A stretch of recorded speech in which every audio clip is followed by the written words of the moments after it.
MK Premachandran പറഞ്ഞിരിക്കുകയാണ് പൊറോട്ടയും ബീഫും വാങ്ങിക്കൊടുത്താണ് രണ്ട് സ്ത്രീകളെ ശബരിമല കയറ്റിയത് പോലീസ് വാഹനത്തിലാണ് കൊണ്ടുപോയെന്നുള്ളത്. പുള്ളിക്കെതിരെ CPM സൈബർ ആക്രമണം തുടങ്ങിയിട്ടുണ്ട്. പുള്ളി അതിൽ ഉറച്ചു നിൽക്കുന്നത്. എങ്ങനെയാണ് BJP കാണുന്നത്? അല്ല, ആക്ടിവിസ്റ്റുകളെ സർക്കാർ പോലീസിനെ ഉപയോഗിച്ചുകൊണ്ട് തന്നെയാണ് അവിടെ കയറ്റിയത്. ഞങ്ങളൊക്കെ അവിടെ ഉണ്ടായിരുന്നല്ലോ ആ സമയത്ത്.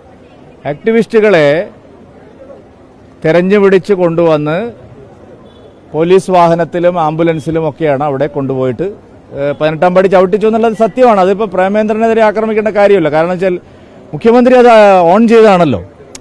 ഞങ്ങൾ രണ്ടുപേരെ സന്നിധാനത്ത് മല ചവിട്ടിച്ചു എന്നുള്ള കാര്യം ആ ദിവസം തന്നെ മുഖ്യമന്ത്രി പരസ്യമായി പറഞ്ഞതാണ്. CPM തന്നെയാണ് അത് ഔദ്യോഗികമായിട്ട് മുഖ്യമന്ത്രിയുടെ വാക്കുകളിലൂടെയാണ് കേരളം അത് കേട്ടത്. അവിശ്വാസികളായിട്ടുള്ള യുവതികളെ, ആക്ടിവിസ്റ്റുകളായിട്ടുള്ള യുവതികളെ സർക്കാർ സ്പോൺസർ ചെയ്തിട്ട് തന്നെയാണ് അവിടെ കൊണ്ടുപോയത്. ബീഫും പൊറോട്ടയും കൊടുത്തു എന്ന് എനിക്കറിഞ്ഞൂടാ, അത് ഞാൻ പ്രേമേന്ദ്രനോട് തന്നെ ചോദിക്കണം. പക്ഷേ സർക്കാർ തന്നെയാണ് ഇത് കൊണ്ടുപോയിരിക്കുന്നത്.